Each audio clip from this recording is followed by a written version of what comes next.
Hi everybody, it's Christina. Welcome back to Adventures in Polish Land. Today I have a mid-month February reading wrap-up to share with you. I've read 4 books since we last spoke. I did post a video about a week ago now about a discussion topic, which is unnamed narrators, and I discussed whether books with unnamed narrators were just a trend in my own reading or if it's a trend in the publishing industry at large. So if that sounds like an interesting discussion topic to you, I will leave that video linked in the cards up here and then in the description box below. I'd love for you to check it out. But let's jump into the books that I've read since I last updated you.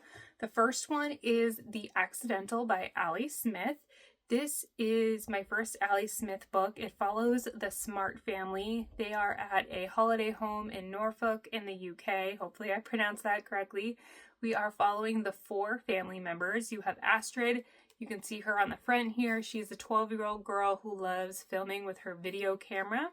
There is Magnus, her 16-year-old brother. He is really struggling because he played a role in a cyberbullying incident at his school, which led to a student's death. Then you have their stepfather, Michael. He is a college professor who has a habit of sleeping with his students. And then we have his wife, Eve, who is the mother to the 2 children.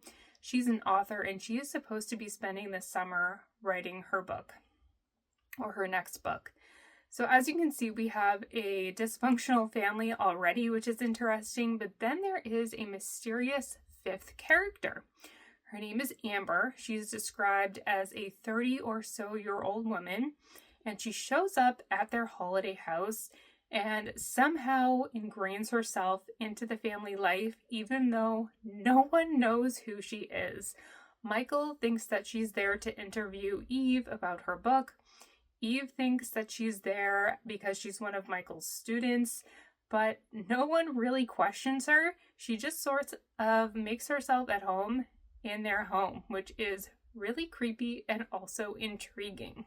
So the plot I found very gripping, like I said. It pulled me in. I wanted to be reading this book at all times to find out what was going to happen and who this mysterious Amber character was. And then also, I absolutely love the writing style. This book is written in a stream of consciousness style. So each chapter follows one of the characters and you'll be inside their head, essentially reading their thoughts. And I just love the way that writing style worked in the book because you really got to know each character on an individual level and you were seeing their interactions and you had a different view of each person based on what the other person was thinking of them. I really admired the writing because I imagine it's very challenging to write this way, but Ali Smith did an excellent job. For me, I gave this book 4 stars. The ending kind of petered out a little bit for me.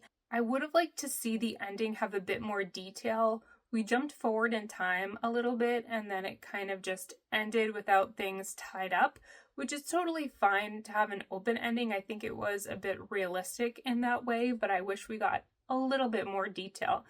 That being said, I highly enjoyed this book and I would definitely consider picking up more from Ali Smith because I just love the way this was written. I will also say this was published in 2005 and is set in 2003, so it was really interesting to read a book that was set about 20 years ago now, and it just brought me back to that time with some of the cultural references, and that was fun too. Next up, I read Days at the Morisaki Bookshop. This is by Satoshi Yagisawa and translated from the Japanese by Eric Ozawa. This is a very slim novel. This book is about a 25-year-old woman who goes out with her boyfriend only to be dumped. It turns out that for the entire year that they were dating, he was seeing another woman and he is actually marrying her. So this, of course, devastates our protagonist because she thought she would be the one to marry him, and instead he's been with this other woman the entire time. And what's worse is that she works with this guy, and so she ends up quitting her job because it's just too painful to see him at work every single day. One day shortly after this happens, her uncle, who she hasn't seen in years, gives her a call and says if she wants, she can go live above his bookshop, the Morisaki Bookshop, and in exchange for room and board, she can help him out in the bookstore. So she decides to take this proposition because she doesn't have a lot going on right now. And the story goes from there. This book was a tale of two halves for me. It is told in part 1 and part 2. And part 1 I absolutely adored. It was really cozy. You're in this town in Japan that is full of used bookstores, which I absolutely love. Turns out it's a real place, and I would absolutely love to go there, except probably couldn't read most of the books since they'd be in Japanese, but it would still be really cool to explore. But in the book, I really liked the setting. I liked her relationship with her uncle. She also meets some of the regulars in the bookshop and in the little village that she becomes friendly with. And I was really enjoying her journey of becoming a reader and seeing how she was rebuilding her life. Unfortunately, though, I didn't really love part 2 of this book. It flashes forward in time and then it focuses on some different characters. And I felt like it was following a totally different storyline, and I wish that we had continued what was built in the first part of the book. It was still really enjoyable. I liked the characters. It was a little bit quirkier, I would say, in the second half of the book. So in the end, I decided to give this a 3.5-star rating because the first half was leaning towards a 5. The second half was leaning towards a 3, but also one thing I didn't love is that there were some characters that were introduced in the first part that just kind of disappeared, and I felt like we didn't really find out what happened to them, so I rounded this to a 3.5. I felt that was a fair rating. If I happen to spot the sequel to this out in the wild, I'll probably pick it up, but I don't know that I'm going to purposefully seek it out and buy it. This is enjoyable, but just not what I was expecting. Changing gears entirely, I then read Know My Name by Chanel Miller. This is Chanel's memoir that details her experience being assaulted by the Stanford swimmer, a very famous SA case that was in the news in the 2015 to 2019-ish time period. I'm not even going to name her attacker because he doesn't deserve my time, but who does deserve my time is Chanel. This book is so incredibly written. It's so beautiful. While I absolutely hate what happened to her and she never should have had to go through this, I am so thankful for her that she wrote this book for us. The book is so well written. She is so truthful, so honest, and she's matter of fact about everything that happened to her from the time she was attacked to the courthouse and pressing charges and her life afterwards and reflecting on the criminal justice system as we have it today. When you read Chanel's story, it is so emotionally impactful. There were moments where I was struggling not to cry because it was so heartbreaking. This is something that unfortunately happens every single day, multiple times a day in our country alone. And I am so grateful that someone like Chanel can tell us the truth about what goes on in these proceedings because it's just horrifying. And I think there's so much change that needs to be done. But she took a really important step in writing this book because her case did create real change in the world. And I am just absolutely amazed by her bravery and strength. And I know that sometimes she really didn't feel brave or strong at all, but she is. And I think this book should be required reading for everybody. So I highly recommend picking it up. I think this book is a great example of why we need to listen to survivors and how we need to support them because what they go through is absolutely horrific. I know she has a graphic novel out, and I don't usually like graphic novels, but I'll probably give it a try because she's just an amazing author. So impressive. So then I read my first reread of the year, which is More Happy Than Not by Adam Silvera. This is a young adult novel that I read 9 years ago now. I was quite shocked to see that much time had elapsed. We follow Aaron Soto. He lives in the Bronx in New York City, and we learn about his neighborhood life and everything that he's dealing with as a kid there.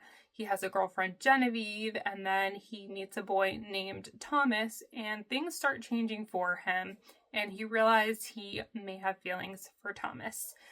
In this world, it's exactly like our own, except there is a procedure called Lateo, and this allows you to alter your memories to forget things that you want to forget. And so that does play a role in the book, I'm going to keep the plot otherwise vague, but what I will say is something weird happened to me when I reread this book.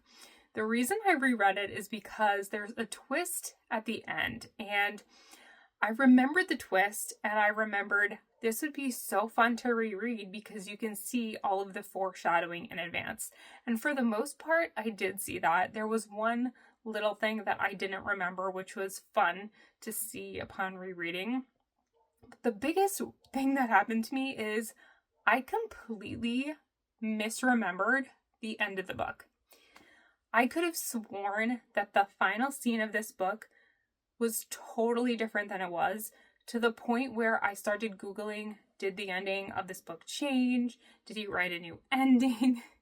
And even though he did write a new ending for the 2020 deluxe edition, this has the original ending. I even verified it by checking out an ebook from my library to make sure that the endings matched up. And I just couldn't believe that a book that has a memory procedure as part of the plot, I somehow misremembered the ending. So I don't know what's going on with me. Maybe I had Lateo at some point, but that was really interesting for me. Getting back to the book itself, though, I actually enjoyed it much more this time around. I gave it a 4.5 stars, which is just above the 4-star rating I had given it previously.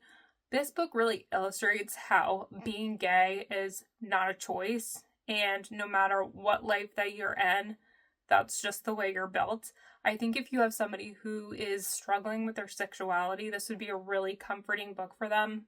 And I think if you have somebody who doesn't understand why being gay is not a choice, this is a great way for them to see that play out in a story, because it is so heartbreaking but really important.